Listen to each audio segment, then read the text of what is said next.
Dans l'Égypte ancienne, le soleil était considéré comme une divinité suprême. Il était représenté par Ra, un dieu avec le corps d'un homme et la tête d'un faucon. Mais au plus profond du monde souterrain, il y avait un gigantesque serpent nommé Apophis, qui cherchait par tous les moyens à arrêter la barque solaire du dieu Ra. En faisant cela, il détruirait le lever du jour qui apparaissait à intervalles réguliers dans le monde des mortels. Les mythes de l'Égypte ancienne disent qu'Apophis provenait du cordon ombilical de Ra, lorsqu'il se donna vie à lui-même dans le vaste univers. Le serpent était la personnification du chaos et de l'obscurité. C'était le principal adversaire de Ra, dieu du soleil et de la lumière. Parfois, Apophis était décrit comme un serpent géant dont le haut de la tête était recouvert d'une pierre dure et lisse appelée silicate. Tous les jours, Ra voyageait à travers les cieux dans sa barque solaire, illuminant le monde. Mais à la fin de la journée, le dieu faucon naviguait vers le monde souterrain de Duat. Apophis, bloqué à Duat depuis le début des temps, cherchait un moyen d'attaquer la barque de Ra. Les deux divinités s'engageaient dans un combat épique qui provoqua des tempêtes et des tremblements de terre dans le monde des humains. Apophis affronta également les autres dieux qui accompagnaient Ra dans sa barque solaire. Son principal adversaire était le dieu Seth, qui, à la proue de la barque, était prêt à frapper Apophis de sa lance. Le serpent géant réussit à avaler la barque de Ra plusieurs fois, mais fut incapable de la garder longtemps dans son estomac. C'est ainsi qu'apparurent les éclipses solaires. Apophis vivait dans le monde souterrain et était parfois considéré comme un dévoreur d'âmes.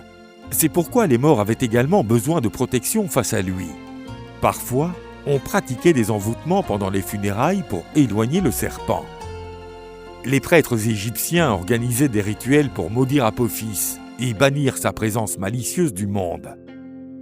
Ils pensaient qu'ils aidaient ainsi le dieu Ra à mener à bien son voyage céleste.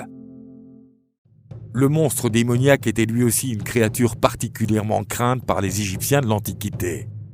On le connaissait sous le nom de « dévoreur des morts ». Son corps ressemblait à celui de plusieurs animaux.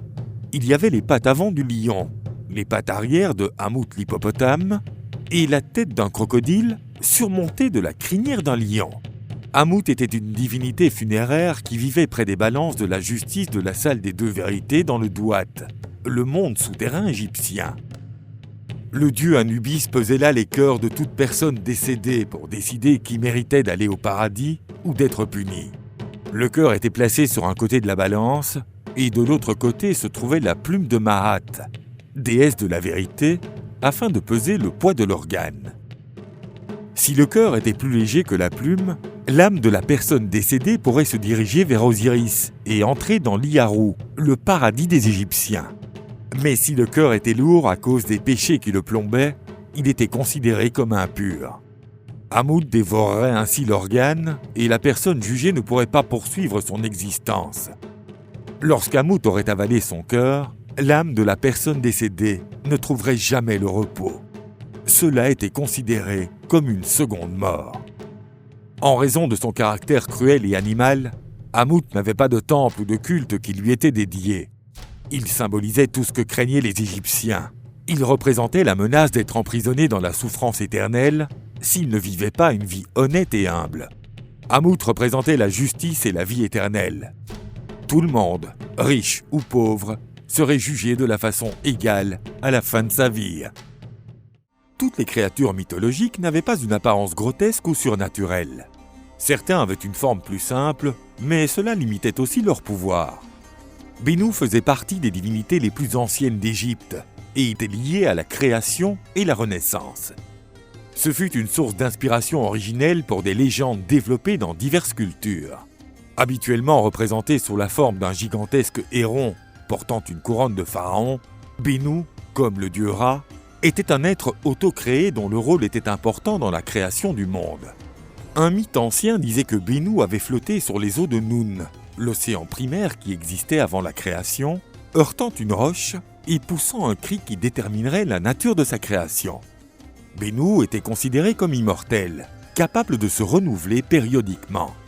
C'était le même principe que pour le soleil qui se levait tous les jours dans le ciel. C'était un symbole de renaissance associé à Osiris. C'était souvent cette forme que choisissait le dieu du monde souterrain pour rendre visite au royaume des mortels. Parmi les premières créatures à apparaître dans le monde avec Atum et Ra, Bennu était particulièrement vénéré à Héliopolis. Dans les peintures de l'Antiquité et sur les amulettes funéraires, il était représenté comme un symbole de renaissance. Au-delà des frontières de l'Égypte vivait une créature sauvage et effrayante, le Serpopard.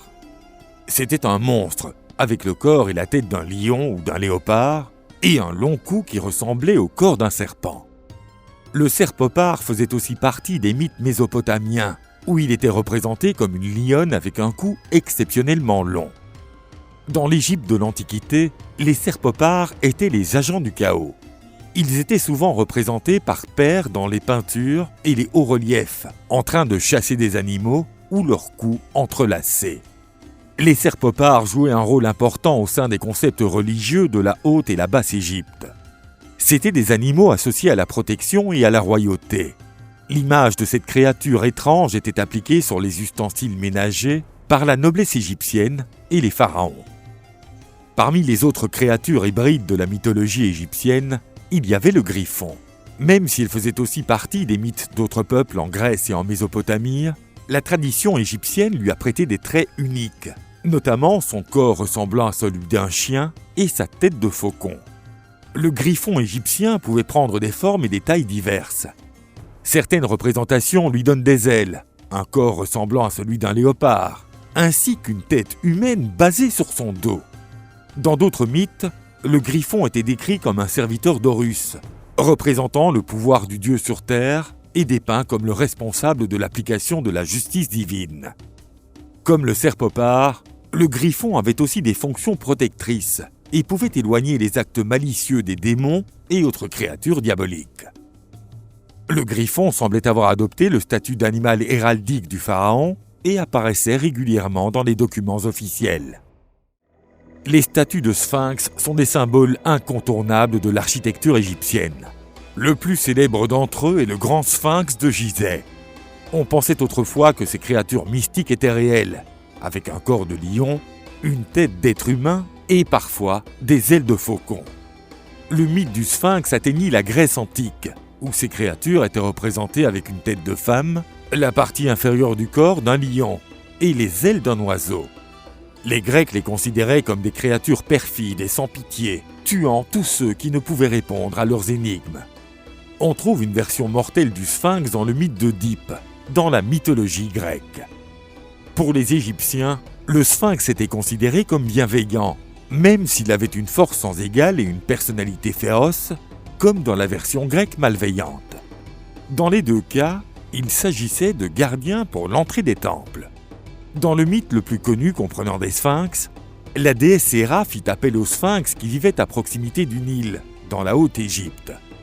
Le monstre se dirigea vers Thèbes, en Grèce, où il posa à tous ceux qui croisaient son chemin l'énigme la plus célèbre des énigmes de l'histoire.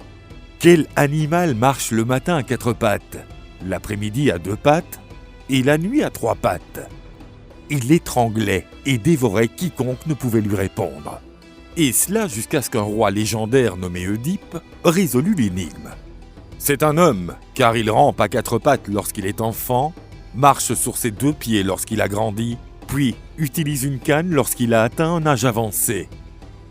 Une seconde énigme fut ainsi créée. Il y avait 2 sœurs. L'une donna naissance à l'autre et la deuxième à la première. Qui étaient ces 2 sœurs? Œdipe répondit alors « Le jour et la nuit ». Acceptant sa défaite, le sphinx jeta d'une falaise et mourut dans l'abysse. On ne sait combien de monstres et de créatures fantastiques firent partie des croyances religieuses de l'Égypte antique. De nombreuses histoires se sont perdues dans les méandres du temps ou n'ont pas encore été entièrement déchiffrées. Mais l'héritage de la culture et la mythologie égyptienne fascine encore les gens partout dans le monde.